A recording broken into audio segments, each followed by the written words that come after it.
먼저 우리 믿음의 지체님들에게 또 한번 죄송한 마음을 전합니다. 설교할 때마다 그런 마음을 갖고 있었지만 표현을 못했는데 특별히 불의한 청지기의 비유 사실 너무 어렵게 제가 말씀을 하고 있는 거다 합니다. 그러나 제가 기도하면서 얘기했듯이 그동안 너무 잘못 가르쳐 왔기 때문에 그것을 바로잡는 것이 그만큼 힘들었는데 아마 듣는 분들도 힘이 들었을 것이라고 생각되었습니다. 그러나 오늘만 참으면 누가복음 이 뒤로는 그렇게 어려운 말씀이 없기 때문에 오늘만 집중해서 가장 중요한 부분이기 때문에 함께 들어주시기를 부탁드립니다. 자, 그러면 지난 시간 우리가 함께 보았던 8절을 다시 보면서 오늘 말씀을 시작합시다. 8절을 제가 읽습니다. 주인이 옳지 않은 청지기가 이를 지혜 있게 하였으므로 칭찬하였으니 이 세대의 아들들이 자기 시대에 있어서는 빛의 아들들보다 더 지혜로움이니라. 제가 지난 시간에 강조했듯이 이 세대의 아들은 소위 우리가 말하는 불신자, 예수 믿지 않는 자, 이런 자들을 말하는 것이 아니라 그동안 재물을 섬기다가 하나님께 돌아온, 주인을 하나님으로 바꾼, 그래서 예수님 앞에 나온 세리와 죄인들을 말합니다. 또 빛의 아들들은 하나님의 상속자들, 진짜 하나님의 아들들을 말하는 것이 아니라 당시에 빛의 아들들이라고 인정받았던, 회개할 것이 없는 의인이라고 인정받았던, 그러나 겉으로는 위선을 떨지만은 재물을 주인으로 섬기고 있는 바리새인들과 서기관들, 유대 당국자들을 말하고 있습니다. 이것을 탕자에 비유해서 본다면은 세상의 아들들은 돈의 노예로 살다가 나중에 아버지의 품에 안긴 탕자를 말하며 빛의 아들들은 여전히 돈의 노예로 살고 있으면서도 아버지의 집에 그대로 있는 맏아들을 말합니다. 자, 그런데 이런 내용을 오늘 8절을 원문 그대로 보면 더욱 분명하게 알 수 있습니다. 제가 8절 원문대로 한번 적용해 보겠습니다. 그 주인이, 주인의 그라고 하는 정관사가 붙어 있습니다. 이것은 이 주인이라는 말이 퀴리오스라도 예수님이나 하나님을 지칭하는 것이 아니라 이전에 언급되었던 주인, 다시 말해서 나쁜 주인을 말합니다. 자, 그런데 그 주인이 그 불의한 청지기가 사려 있게 현명하게 일을 했으므로 그를 칭찬했다. 여기서 우리가 놓치지 말아야 되는 것은 그 주인이 불의한 청지기가 사려 깊게 현명하게 일을 했기 때문에 그 불의한 청지기를 칭찬했다. 여기까지는 예수님이 불의한 청지기의 비유 스토리의 마침표죠. 비유가 여기서 끝납니다.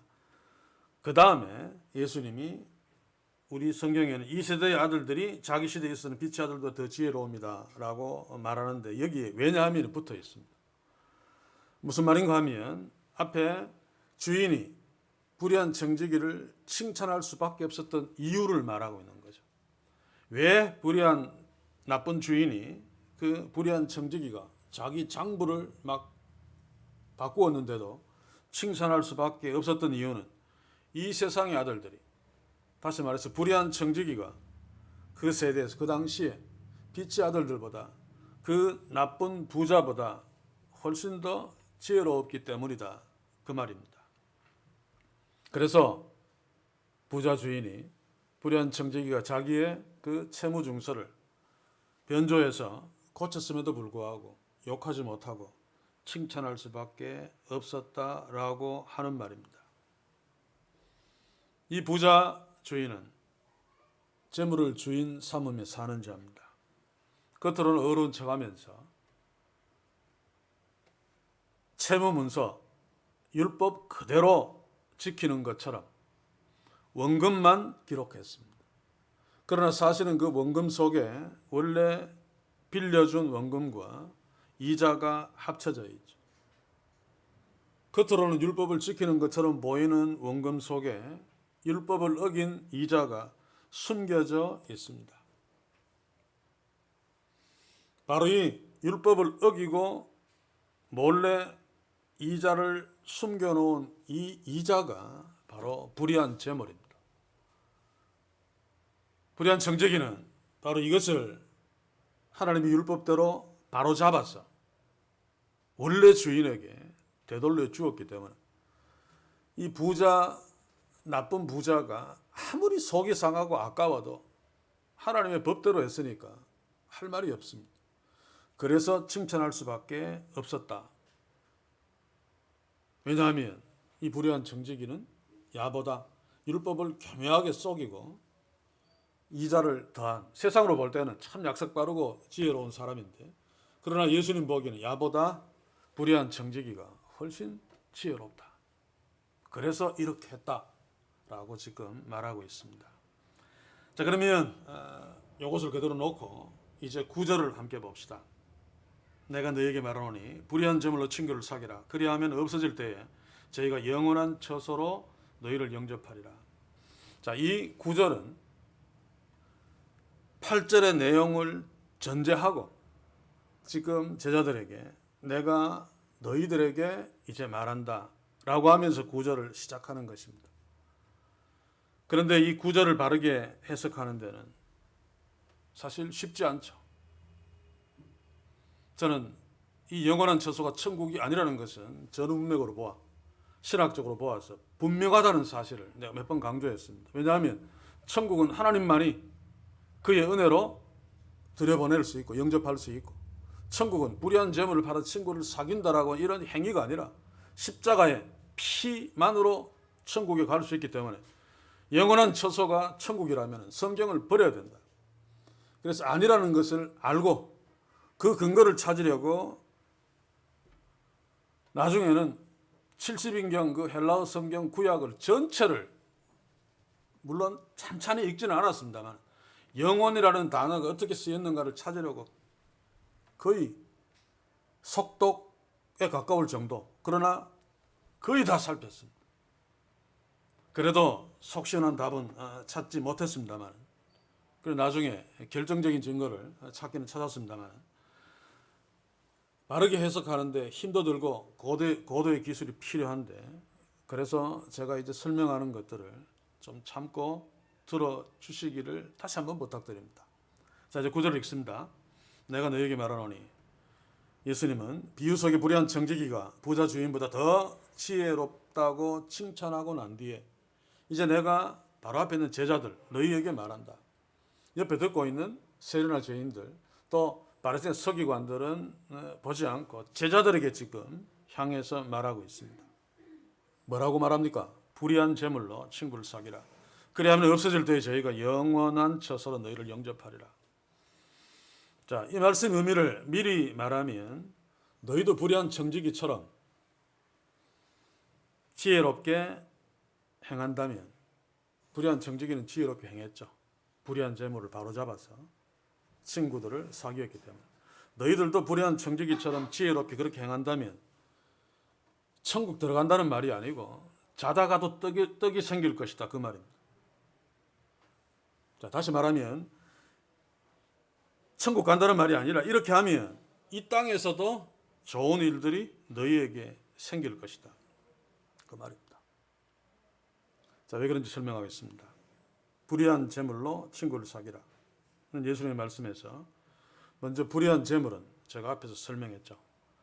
나쁜 짓에서 얻은 주인의 사문서를 위조해서 불법을 행해서 얻은 재물이 아니라는 것을 제가 말했습니다. 그런데 거의 대부분의 사람들은 불의한 청지기가 주인의 문서를 위조해서 얻은 그런 불의한 재물이라고 생각합니다.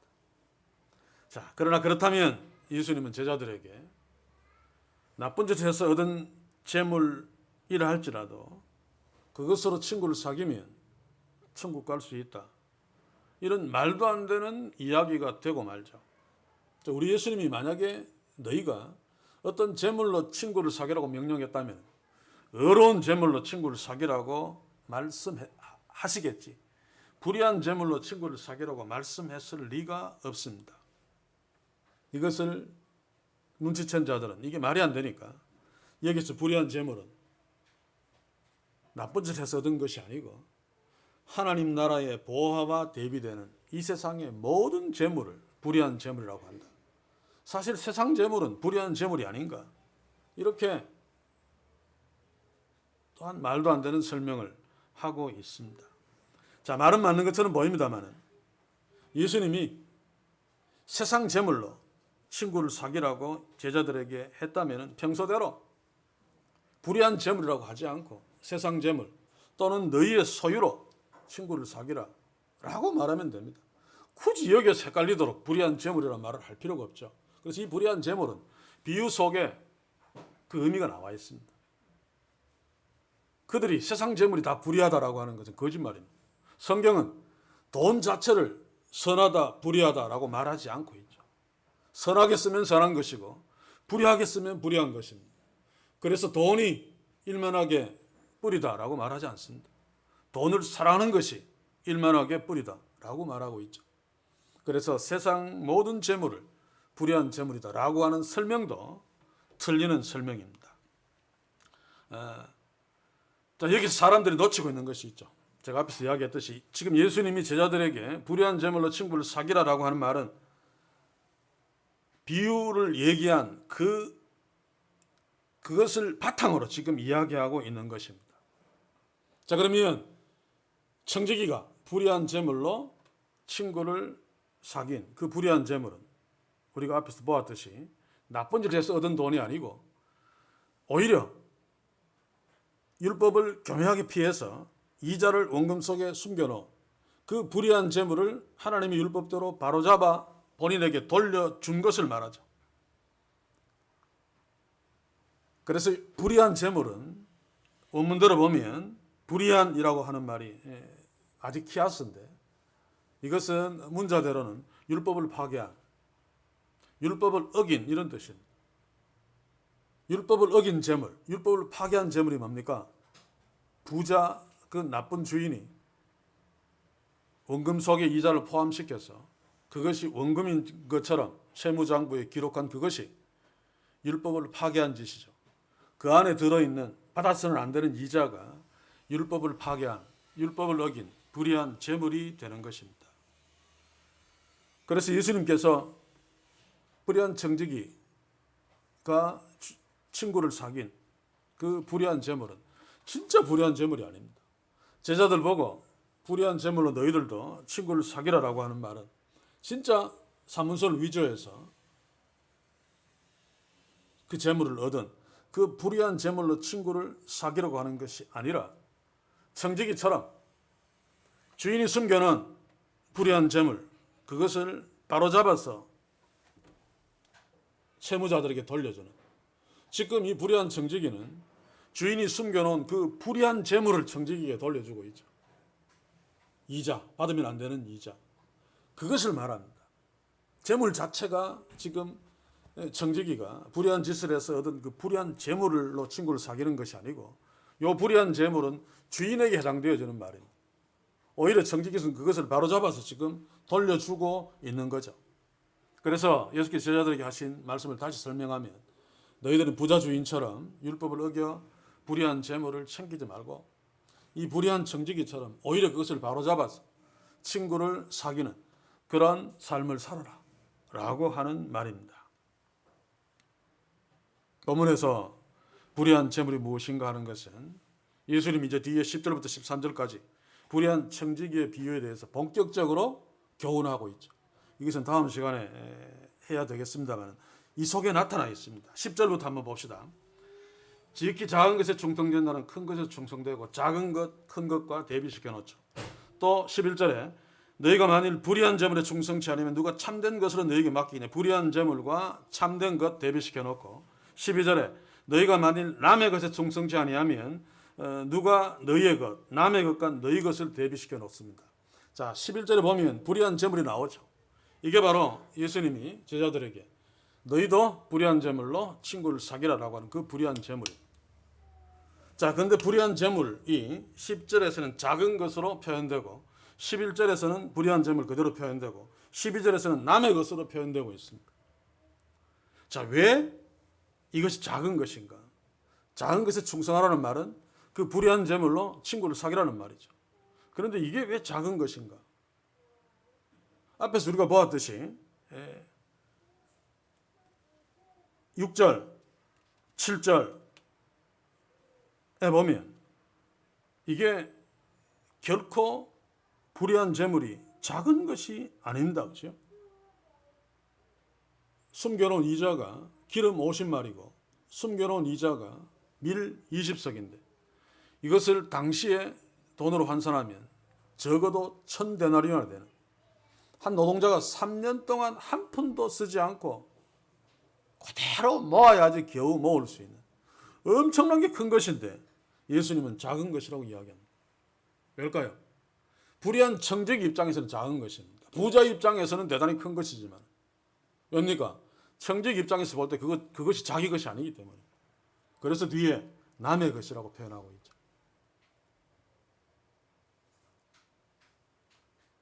불의한 청지기가 주인의 몫이 될 수 있는 그 남의 것, 그 불의한 것, 바로 그것이 작은 것에 해당되어집니다.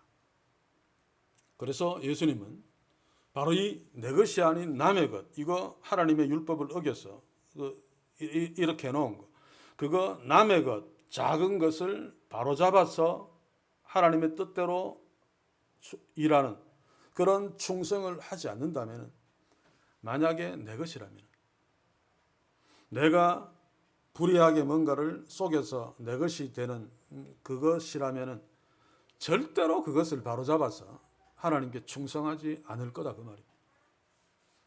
그러니 남의 것, 그거 불의한 청지기가 그것을 바로잡는 충성을 하지 않는 자에게 하나님이 어떻게 그에게 축복해서 자기 것을 갖게 하겠느냐? 절대로 친구를 사귀는 짓을 안 할 텐데 지금 그 이야기를 10절 이하에서 하고 있는 것이죠.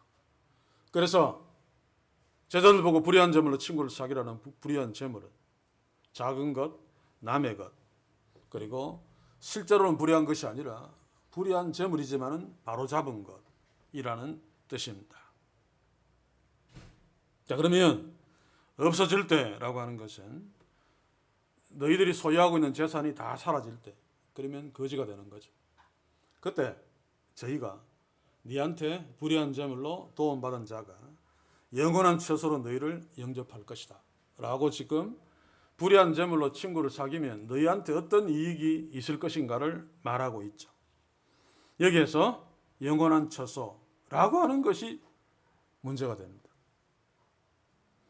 영원한 처소가 이 시대에, 아니 처음부터 지금까지 속사도 교부 시대부터 지금까지 그렇게 가르쳐 왔던 것처럼 천국이라고 한다면 지금도 교회는 천국이라고 의심하지 않고 있죠.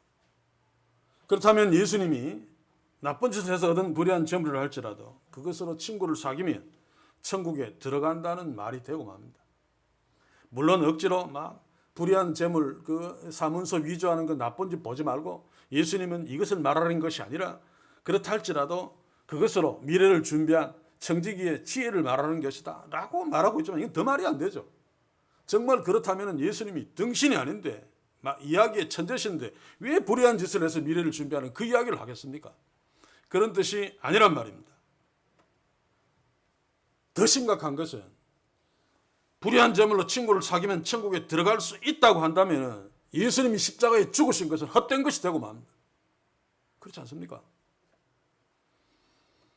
또 한 가지 여기서 보면 불의한 재물로 친구를 사귀면 그 불의한 재물로 도움을 받은 저희들이 너희를 영원한 처소로 인도할 거다. 설령 천국으로 인도하는 것 맞다 할지라도 도움받은 사람들이 천국으로 영접하는, 천국으로 드리는 일을 한다. 이건 말이 안 되죠. 제가 첫째 시간에도 말씀드렸습니다만, 그래서 이게 말이 안 되니까 저희들은 천사들이다 라고 또 억지로 설명을 합니다. 전 문맥을 아무리 보아도 천사들이 거기에서 왜 튀어나왔는지 모르겠습니다만 설령 천사들이라 할지라도 천사들이라도 사람을 천국으로 영접할 수 있습니까? 없습니다. 우리 죄인된 인간을 천국으로 드릴 수 있는 유일하신 분은 하나님이시고, 또 우리가 천국에 들어갈 수 있는 유일한 조건은 친구를 사귀는 그런 어떤 선한 일을 하는 것이 아니라 하나님의 절대적인 은혜로만 말미암습니다. 하나님은 그의 은혜로 아무런 조건 없이, 아무런 어떤 말 없이 자기 아들을 십자가에 죽이심으로 우리를 구원하여 하나님의 자녀 삼으셨습니다. 여기에는 어떤 인간의 행위도 개입될 수 없습니다. 예수님이 그렇게 하신 이유는 세상에 어떤 잘난 인간도 자기의 행위로 구원받을 수 있는 인간이 없기 때문에. 그러나 그럼에도 불구하고 오늘 본문대로 불의한 제물로 친구를 사귀면 그들이 너희를 영원한 처소로 인도하리라라고 하는 것이 불의한 처소가 천국이 맞다면 예수님이 십자가에 죽으신 이 짓은 바보짓이 되고 맙니다. 굉장히 무서운 본문입니다, 사실은. 우리는 그냥 적당하게 넘어가고 있습니다만. 자, 그렇다면 여기서 예수님이 말씀하신 불의한 처소는 도대체 무엇을 의미하는 것인가? 지금부터 좀 힘들지만 원문 또 논리적이고 객관적으로 한번 살펴봅시다. 영원한 처소에서 영원한이라고 하는 헬라어는 아이오니오스인데 형용사입니다. 영원한. 그런데 이 단어의 사전적인 의미는 영원한, everlasting, 그리고 지속적인, continual입니까? 영어로 맞습니까? 그런 어떤 사전적인 의미들을 갖고 있습니다. 그런데 지속적인, 끝없는 이런 말도 지속적인 것이 계속되면 영원한 것이 되죠. 끝없는도 계속 끝이 없으면 영원한 것이 되죠. 그래서 다 유사한 뜻입니다. 그런데 문제는 이 단어가 신약 성경 안에서 어떻게 쓰여졌는가? 오늘 본문만 빼고 본문은 저는 아니라고 단정하기 때문에 모든 데서 다 영원한이라는 의미로 쓰였습니다. 그래서 번역하는 자들이 당연히 여기서도 영원한이라고 생각하고 영원한 처소라고 번역했겠죠. 영어 성경도 물론이고 100% 그렇게 번역했습니다. 자, 그런데 신약 성경에서 이 단어가 영원한이라고 번역될 수밖에 없는 것은 모든 단어가 하나님과 관련되어 쓰여졌기 때문입니다. 영원하신 하나님 할 때 아이오니오스, 영원한, 당연히 영원한이죠. 끝이 없는.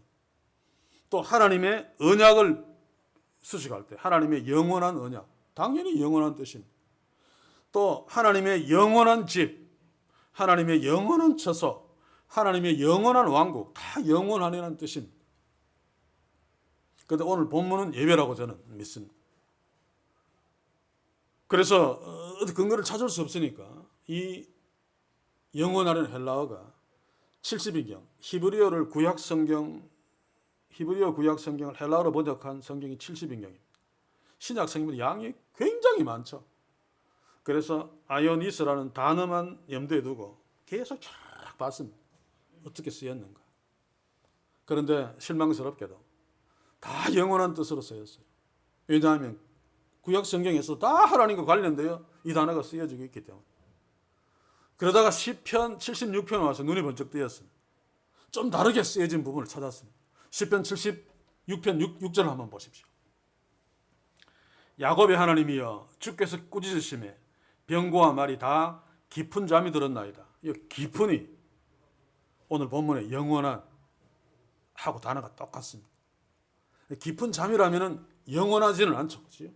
그냥 지속적으로 오래 끊임없이 잠잤다 라고 하는 뜻인데, 이 시편 76편 6절이 만약 열왕기하 몇 장입니까? 19장 아수르 군대 18만 5천 명이 들어왔을 때 히스기야가 막 어쩔 줄 몰라 하죠. 그런데 다음날 아침에 가보니까 아수르 군대 18만 5천 명이 다 송장이 되어버렸습니다. 그것을 배경으로 한다면은 그 본문에 보시면 하나님께서 아수르 군대는 다 죽여버렸는데 말들을 죽였다는 말은 없습니다. 그래서 이 시편 기자는 하나님이 말들을 잠자게 해서 말들을 사용하지 못하게 하시고 아수르 군인들을 다 죽였다라고 본다면 이 아이오니스가 깊은 잠, 영원한이라는 뜻과 유사하지만은 그냥 끊임없이 지속적인 이런 뜻일 수 있다라고 볼 수 있는데, 그런데 이 시편 76절은 출애굽 때 홍해 바다에 애국 군대가 수장된 것을 배경으로 노래한 것이 거의 틀림없습니다. 물론 이 시편 기자가 나는 그것을 배경으로 노래했다라고 말하지 않기 때문에 둘 중에 하나인데, 홍해에 애국 군대가 수장된 그것을 놓고 하나님이 주께서 꾸짖으심에 병거와 말이다 깊은 잠이 들었나이다. 홍해 속에 군인도 병거도 말도 다 잠기니까 깊은 잠, 영원한 잠을 잘 수밖에 없는 거죠. 그렇다면 문제가 달라집니다. 그렇다면 76편 6절에서도 영원한이라는 이 아이오니스가 다른 뜻으로 쓰였다라고 단정할 수 없습니다. 그런데 성경 밖의 헬라어 문헌에 보면 이 단어가 지속적인 또 끊임없는 이런 의미로 사용되어졌습니다. 왜냐하면 단어의 뜻이 그러니까. 성경에서만 그렇게 쓰여지지 않았는데. 그래서 외부에서 그렇게 쓰여졌다고 해서 이것은 영원한이 아니다라고 단정할 수는 없습니다. 그러나 오늘 우리가 보는 본문이 그렇지 않을 가능성이 높다는 것은 분명하죠. 자, 우리도 영원한이라는 말을 쓰죠.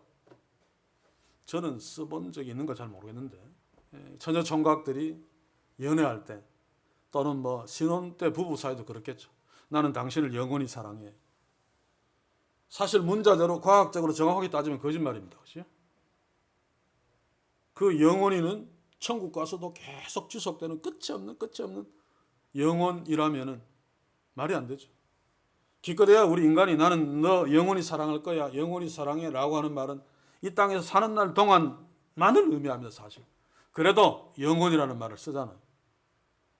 똑같이 영원한이라는 말이라도 어디에 있느냐에 따라서 의미가 조금 달라진다는 말입니다. 그래서 여기에 쓰인 영원한도 그 everlasting이 아니고 continual일 수 있다. 그런데 단정적으로 그거 맞다고 주장할 증거가 없습니다. 그래서 제가 막 열불이 났는데, 열불이 난 이유는 아닐 수는 없습니다. 그렇지? 예수님이 말씀하신 그것이 천국이라면은 친구를 사귀는 이 불의한 점으로 친구를 사귀면 영원한 뜻으로 영접받는다니까 천국 갈 수 있다는 이야기도 이게 말이 안 되는 거죠. 그래서 단어를 다시 보다가 깜짝 놀랐습니다. 처소라고 하는 단어가 단수가 아니고 복수인 것을 제가 발견했습니다. 그래서 가슴을 쓸어내리면서, 그렇지, 예수님이 불의한 제물로 친구를 사귀면 너희들 천국 갈 수 있다고 말했을 리가 없지라고 웃으면서 안심을 하면서 이제 그 본문을 주목했습니다. 처소라고 하는 단어는 스케나스인데, 다시 말해서 천막, 장막이라는 뜻입니다. 당시에 유대인들의 집을 표현하기도 하죠. 물론 집이라는 오이코스라는 단어가 있습니다만. 자, 그런데 이 처소가 단수가 아니면 절대로 천국일 수 없습니다. 왜냐하면 하나님 나라는 하나밖에 없죠. 그래서 신구약 성경 전체를 다 살펴도 하나님의 왕국, 하늘나라, 하나님의 집, 하나님의 처소, 예수님도 내가 너희를 위해 처소를 예비하러 가노니 그 처소, 모든 것이 다 단수로 되어 있습니다. 당연합니다. 왜냐하면 천국은 하나밖에 없기 때문에. 복수라면 여러 개라면 큰일 납니다. 그렇죠? 누구한테 잘 보여야지 어느 천국에 1등실, 2등실 있다면. 그래서 처소가 처소들이라고 하는 복수이기 때문에 영원한 처소들은 절대로 천국을 의미하는 것은 아니다 라고 결론 내릴 수 있습니다. 자, 그러면 이게 무슨 말인가? 4절로 한번 돌아갑니다. 내가 할 일을 알아도다. 이렇게 하면 직분을 빼앗긴 후에 저희가, 이것은 그들입니다. 그들이 나를 그들의 집들로 영접하리라. 여기서 집도 복수입니다. 도움받은 자들이 너무 고마워서 나중에 도움 준 자가 위기에 처했을 적에 도움받은 자들이 여러 명이잖아요. 그래서 자기들의 집들로, 그 중에 어느 한 집이 아니고 각자 자기 집들로 자기한테 도움 준 자를 영접하리라 라고 하는 말입니다. 자, 그런데 너희들도 이 불의한 청지기처럼 그렇게 하면 너희한테 도움받은 자들이 그들 각자의 처소들로 너를 영접할 거다. 그런데 어떻게 영접하는가 하면 끊임없이 지속적으로 영접할 거다 라고 하는 말입니다.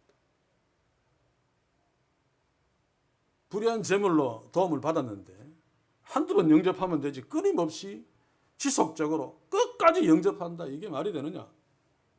그런데 당시에 빚쟁이들의 상황을 염두에 두면 말이 되고 남습니다. 예수님 당시에 그 빚쟁이들의 구조는 무조건 노예가 되는 구조입니다. 왜냐하면 원금만 빌려서 이자를 안 받고 원금만 받는다 할지라도 빌릴 때는 거의 죽을 지경에서 빌리죠. 그래서 몇몇 사람들은 잘해서 회복해서 원금을 갚을 수 있지만 상당수의 사람들은 원금을 못 갚고 또 빌리고 하다 결국은 자기와 자기 자식들이 그 집에 다 노예로 가는 그런 구조입니다. 그런데 그 당시에는 원금만 빌려주는 인간이 아무도 없습니다. 이자도 조금 받는 것이 아니라 우리가 보았듯이 기름 같은 경우에는 100%, 밀가루 같은 경우에는 25% 받으니까 그 누구도 그 노예, 그 빛의 구조에서 자유할 수 없습니다. 요즘 드라마 같은 데 보시면 아주 불법 대출 받으면 1,000만 원 빌렸는데 3년 지나니까 2억 3억 돼버리죠. 그것하고 비슷한 구조입니다. 그런데 그것을 바로잡아서 자기한테 돌려주어서 그런 어떤 함정으로 자기 가족들이 다 노예가 되는 거기에서 벗어났다라고 한다면 그게 얼마나 고마운 일입니까? 그 사람이 아무리 잘못되어도 평생도록 자기 집에 와서 밥 좀 놀라 그래도 계속 줄 것입니다. 그래서 우리가 주기도문에 우리가 우리 죄를 용서한 같이 우리의 죄를 용서해 주옵시고 라고 하는 그 죄는 빚입니다. 빚. 번역 잘못한 거죠. 이게 예수님 당시에 빚진 자들의 심정을 이해하고 주기도문을 암송한다면 정말 가슴이 저립니다. 우리가 빚을 사하여 준 것 같이 이거 보통 일이 아니죠. 그러니 하나님이 우리 죄를 사하시는 것도 보통 일이 아닙니다. 사실. 여기에서 영원한 처소는 그들이 너무나 엄청난 은혜를 입었기 때문에 은혜를 준 자가 없어질 때 돈이 다 사라지고 거지가 되어도 다른 사람은 몰라도 이 사람들은 끊임없이 한 번도 거절하지 않냐고 끝까지 영원토록 그 사람을 자기 집으로 영접할 거다. 그 말입니다. 다시 한번 강조합니다. 우리가 지금까지 영원한 처소를 천국으로 알고 있었던 그거 천국이 아니라 도움받은 자들의 집들입니다. 그래서 예수님이 왜 이 말을 했는가 하면 불의한 청지기가 불의한 재물로 그 사람들한테 돌려주니까 그 사람들이 불의한 청지기에게 은혜를 갚았죠. 물론 비유 속에서는 안 나오지만은 그렇게 했을 것입니다. 은혜 입은 게 너무 크기 때문에. 그렇듯이 너희들도 불의한 청지기처럼 그렇게 친구를 사귀면 세상에서도 그들이 너희를 막 영접하고 그런 어떤 좋은 유익을 얻을 텐데 하나님이 너희한테 얼마나 잘해주고 기뻐하며 축복하겠느냐 그 말입니다. 이런 구조는 마태복음 5장 24절 26절에도 나와 있죠. 한번 볼까요? 이것도 사람들이 많이 오해하는 장면인데 예물을 제단 앞에 두고 먼저 가서 형제와 화목하고 그 후에 와서 예물을 드리라. 너를 송사하는 자가 함께 길에 있을 때 급히 사와라. 그 송사하는 자가 너를 재판관에 내어주고 재판관이 관에 내어주고 옥에 가둘 것이 없냐라. 진실로 내가 너희에게 이르노니 홀이라도 남김없이 다 갚기 전에는 결단코 거기서 나오지 못하리라. 자, 24절은 하나님께 예물을 드리는 일이 무엇보다도 중요한 일이다. 그렇죠? 하나님께 예물을 드리는 예배하는 일인데 하나님 그 거절해버리면 하나님의 자녀로서 인생 끝나는 거죠. 중요한 일이기 때문에 형제와 원수 맺고 있다면 원수 맺은 상태로 하나님께 예물 드리면 하나님이 안 받으니까 예배에 실패하니까 먼저 화해하고 예물을 드려라. 그러면 하나님이 받을 거다. 그래 놓고 그게 얼마나 중요한 것인지를 설명하기 위해서 25절 26절의 이야기를 하고 있는 것입니다. 세상에서도 어떤 자가 어떤 사람과 원수 맺었는데 그거 화해하지 않고 그냥 방치하면 그놈이 너를 재판관에다가 고소해버리면 네가 감옥 갈지도 모르는데 하나님과 하나님께 예물을 드리러 가면서 친구와 원수된 것을 그냥 방치한다면 어떤 일이 생기겠니? 그러니 빨리 화해하고 하나님께 예물 드리는 것이 맞아 라고 하는 이야기를 하기 위해서입니다. 그런데 어떤 자들은 이 본문을 가지고 뭐라 그럽니까? 고소하는 자는 사탄이고 또는 세상의 원수고, 그리고 재판관은 하나님이시고, 그리고 관에는 천사들이나 또는 사탄이고, 혹은 지옥이다. 저도 그렇게 설명한 것을 읽은 적이 여러 번 있습니다. 자, 그렇다면 그 다음 절 26절의 설명이 안 됩니다. 예수님이 뭐라고 말합니까? 홀이라도 남김없이 다 갚기 전에는 결탄코 거기서 나오지 못하리라. 이 말은 뒤집어 이야기하면 홀이라도 다 갚으면 나올 수 있다는 이야기죠. 그러면 옥이 지옥이라면 다 갚으면 나올 수 있다는 희한한 교리가 성립됩니다. 연옥교리를 지원할 수도 있겠죠. 소재를 지으면 지옥 가는데 그거 다 갚으면, 밖에서 또 막 흥금하고 해서 다 갚으면 지옥에서 천국으로 탱 튀어 올라간다를 지원하는 본문이 될 수도 있습니다. 그러나 지옥에 한번 가면 끝입니다. 그렇죠? 거기서 뭘 갚습니까? 그래서 예수님이 이런 말씀을 하신 것은 세상에서도 서로 불화한 것을 그냥 두면 그놈이 고소해서 감옥 가는 엄청난 일을 당할 수 있는데, 너희들이 하나님 앞에 예물을 드릴 때 만약에 옆에 형제와 화해하지 않고 원수 그대로 두면 얼마나 큰 불이익이 너희한테 생기겠니?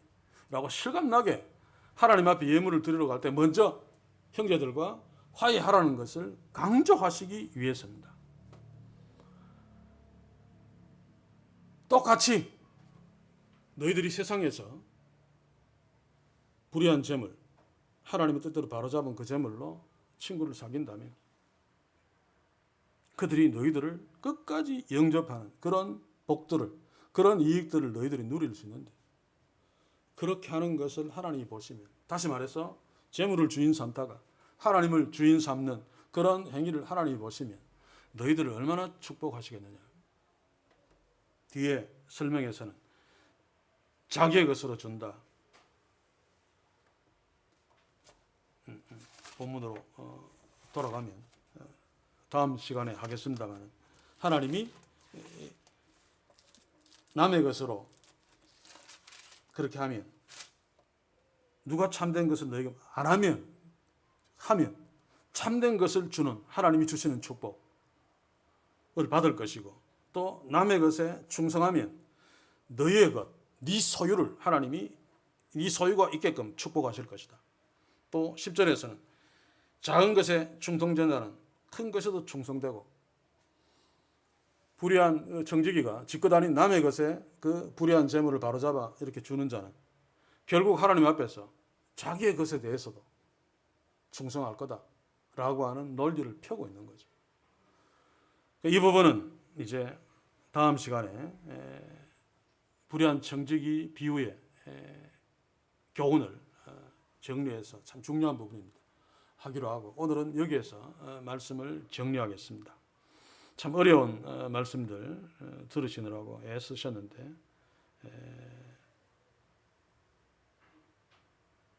감사하다는 말씀을 드릴 수밖에 없습니다. 이런 설교를 듣기가 다 나가지 싶은데 우리 교회 교인들이 아니면 자, 그러나 성경 말씀의 중요한 부분들을 설명해야 되는데 이게 참 어렵다고 해서 성도들이 안 들을 것이라고 해서, 또 내가 그것을 바르게 연구하고 바르게 정리하는데 너무 어렵다고 해서 쉽게 적당하게 설명하고 넘어가 버리면 첫째로 하나님이 기뻐하지 않을 것입니다. 그리고 또 한 가지는 우리에게도 말로 표현할 수 없는 그런 손해가 됩니다.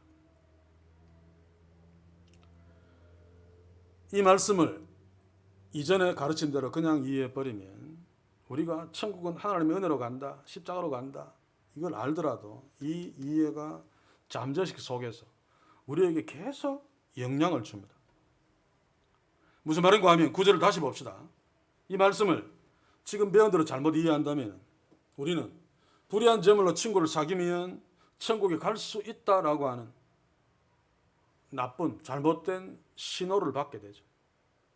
자기는 그렇게 생각하지 않아도 그거 그냥 넘어가니까, 맞다고 하니까 신호를 받게 됩니다. 또 한 가지는 이 구원은 하나님의 절대 주권으로 되어지는데 내가 노력하면 된다. 또 하나님 말고 그들이 나를 천국으로 영접한다. 다른 구원의 길들이 있는 것처럼 보입니다. 다원주의자들, 불교에도 구원이 있다. 물론 이 말씀을 인용하지는 않지만 이 말씀이 잘못 가르쳐져 온 것의 영향입니다. 영향. 그렇게 계속 암시되고 있는 거죠. 그래서 이 본문이 주는 신호는 대단히 심각한, 대단히 위험한 신호입니다. 이 신호를 그대로 믿는다면, 이 신호를 그대로 믿는 자는 아무도 천국 갈 수 없습니다. 그렇잖아요. 불의한 제물로 친구를 사귀면 그들이 너희를 영원한 처소 천국으로 영접할 거다. 이것을 믿으면 십자가를 믿지 않는 꼴이 되죠. 그런데 오늘 타락한 교회들에서는 이런 류의 잘못된 사인을 계속해서 성도들에게 주고 있습니다. 너희가 노력하면 뭔가 이룰 수 있는 것처럼.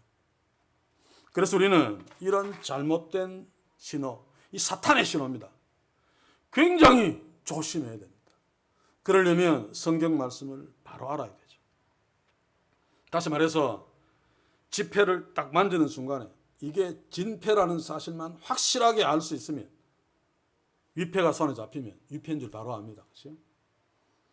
그래서 성경 말씀의 바른 뜻을 바르게 알면 이 잘못된 신호가 와도 현혹되지 않는단 말입니다. 그런데 대부분의 교회에서 주고 있는 잘못된 신호에 현혹된 신자들은 나름대로 그 신호에 따라서 막 열심을 내면서 그 열심 때문에 만족하죠. 예수 믿는 맛이 나죠. 교회에서 막 인정해 주니까 너 믿음 좋다. 그래서 너는 장로되고 너는 권사되라. 막 투표해서 막 나오니까 야, 성도들이 나를 인정해줘. 하나님이 인정하는 것은 저 뒷전이고. 그래서 그 공로에 만족하면서 평생토록 헛된 신앙생활을 한단 말입니다. 우리도 상당히 그럴 가능성이 높습니다. 저는 어릴 적에 고향교회 우리 부모들 또 우리 어른들 보면 거의 이런 류의 신앙생활을 했다는 사실을 깨닫고 가슴이 아픕니다. 가슴이. 그냥 열심히 했지만 하나님의 은혜 때문이 아니라 자신이 뭔가를 해서 하나님께 잘 보이려고 하는 공로 때문이죠. 이게 부패한 죄인의 본성입니다. 본성. 그래서 끊임없이 여기서 올라옵니다. 그 타락한 교회들은 이 본성을 이용해서 사람들로 하여금 공로자로 자꾸 만들어가지고 훈장도 주고 상패도 주고 해서 하나님 나라, 하나님이 아니라 교회 조직에 충성하게 만들어서 교회를 키우고 있는 나쁜 짓을 한단 말입니다. 자, 그러면 인간은 구원받은 자는 열심을 낼 필요가 없는가? 그렇지 않습니다. 하나님의 은혜로 구원받은 자는 물론 성숙이 다르기 때문에 정도의 차이는 있을지 몰라도 계속해서 하나님의 은혜를 더 알아가죠. 어린아이가 태어나서 그 집에 자녀임에도 불구하고 하나님의 은혜, 부모의 은혜를 잘 모를 적에는 막 투정 부리고 부모 보고 막 주먹질도 하고 때로는 막 욕도 막 하고 합니다만 시간이 지나가면서 그렇지 않은 인간도 있지만 부모의 은혜를 알아가면 점점 철이 들어서 부모 귀한 줄 알고 부모의 말도 듣고 그렇게 합니다. 신앙생활도 마찬가지입니다. 십자가에서 나타난 하나님의 은혜를 알면 알아갈수록 그 은혜를 베푸신 하나님께 감사하고 감격하고, 왜냐하면 나는 정말 바퀴벌레 같은 놈인데 그의 아들을 나 때문에 죽여서 나를 하나님의 자녀 삼았다. 상상할 수 없는 일이잖아요. 그것을 계속 알아가면 기쁨으로 자원해서 최선을 다해 주께 헌신하며 살게 되어 있습니다. 물론 우리는 연약한 인간이기 때문에 이 열심도 들쭉날짝 떨어졌다 올라갔다 하지만, 그래서 저는 성도님들께 열심을 좀 내십시오. 전도 좀 많이 하십시오. 헌금 좀 많이 하십시오라고 하지 않는 이유가 뭔가 하면 그렇게 해서 될 일 아니기 때문에, 그렇게 해서 된다면 그것이 헛된 것이기 때문에. 그래서 저는 세미나 가서 강의하면서 또 후배들 목사들에게 목사님 목회를 어떻게 하십니까? 설교를 어떻게 하십니까? 라고 물을 적에 우리 목사들은 설교를 할 적에 성경 말씀에서 하나님을 보여주어야 된다. 다른 거 뭐 이렇게 하시면 저렇게 하십시오. 복 받는 비결 이게 아니고 하나님만 보여주면 그 하나님을 만나면 그 하나님이 베푸신 은혜는 만나게 되어 있습니다. 그러면 그 하나님 앞에서 감격하고 그 하나님 앞에서 감사하며 고개가 숙여지면 그 하나님을 향해서 열심을 내게 될 수밖에 없죠. 정도의 차이는 있어도 이게 진짜 열심이고 이게 진짜 헌신입니다. 뭔가를 얻기 위해서 열심을 내는 것이 아니라 무언가 나는 자격이 없음에도 불구하고 무언가 너무 많이 하나님께로도 받았기 때문에 끊임없이 자원해서 기쁨으로 감사하며 주께 헌신하며 살죠. 그러나 연약한 인간이기 때문에 그 열심이 중도에 쿡 주저앉기도 하고 또 식기도 하고 그렇습니다만 그러나 이런 헌신이 진짜 하나님의 자녀의 헌신입니다. 그래서 이 구절은 전통대로 이해하면 아주 무서운 나쁜 신호를 우리에게 줄 수 있는 것입니다. 사랑하는 성도 여러분, 우리 모두는 아무 대가 없이 아무 조건 없이 바퀴벌레만도 못하죠. 그렇죠? 사실 바퀴벌레는 그래도 죄는 바퀴벌레는 죄 짓습니까? 사람들한테만 병균 옮기니까 그 죄라고 할 수 있을까요? 어쨌든 그럼에도 불구하고 하나님은 우리에게 어떻게 하셨습니까? 하나밖에 없는 독생자 예수 그리스도 영원 전부터 함께 하나처럼 아니 하나로 같이 계신 분 그분을 이 땅에 우리같이 연약한 인간으로 보내셔서 개 같은 인간들에게 핍박당하고 수모당하고 거기에 발가벗기셔서 십자가에 매달려 죽게 하심으로 우리를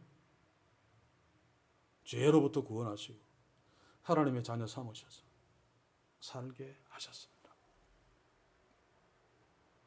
그 하나님을 날마다 주목합시다. 그 하나님의 은혜 앞에 섭시다. 그러므로 기쁨으로 자원해서 열심으로 주께 맡기신 사명을 감당하는 그런 축복이 있기를 원합니다. 때로 나의 삶 속에서 어떤 실패가 있어서 그 열심이 무너질 수도 있습니다. 그러나 그럼에도 불구하고 하나님의 자녀이기 때문에 독생자이신 하나님이 내가 무너졌다고 해서 그냥 두지 않습니다. 왜냐하면 투자를 너무 많이 했기 때문에 하나님은 손해보실 분이 아닙니다. 나를 반드시 일으키셔서 회복해 하시고 성공케 하시고 축복케 하십니다. 그럴지라도 우리는 내가 애써서 일어섰다. 또는 내가 열심히 하나님께 헌신해서 이 교회가 이만큼 되었다. 라고 하는 공로를 자랑하지 않는 정말 열심히 해놓고 사람들은 당신이 잘해서 그렇습니다. 아무리 박수 쳐도 그것 귀 기울이지 아니하고 하나님 앞에서 나는 무익한 종입니다. 라고 진짜 자기의 정체를 고백하는 그런 축복들이 우리 교회 저와 여러분들에게 주님 오시는 그날까지 주를 위해 열심을 내면서 나는 무익한 종입니다를 고백하는 진짜 복된 우리 모두 될 수 있기를 주의 이름으로 간절히 소원합니다. 기도합시다. 주여 감사합니다. 어려운 말씀을 바르게 깨달을 수 있도록 도와주시고 이 말씀이 주는 나쁜 신호를 바로잡아 불의한 청지기가 불의한 재물로 친구를 사귀며 세상에서도 그 친구들이 영접하는 그런 복을 누리는데 하나님을 주인 삼는 주의 자녀들에게 하나님이 얼마나 크게 축복하시겠느냐라고 하는 주의 말씀을 우리가 바르게 깨닫고 믿고 그러므로 이런 용기를 다시 이렇게 세워서 담대하게 실패를 딛고 서는 우리들에게 축복해 주옵소서. 그러므로 우리도 주님이 원하시는 대로 하나님만 주인 삼아 하나님 우리에게 주신 재물들로 또한 친구를 사귀면서 하는 그런 복된 삶도 누릴 수 있도록, 그럼에도 불구하고 나는 무익한 종입니다를 고백하는 복된, 진짜 복된 우리 모두 되게 주여 이 교회와 주의 백성들을 그렇게 축복해 주시옵소서. 예수님의 이름으로 기도하옵나이다. 아멘.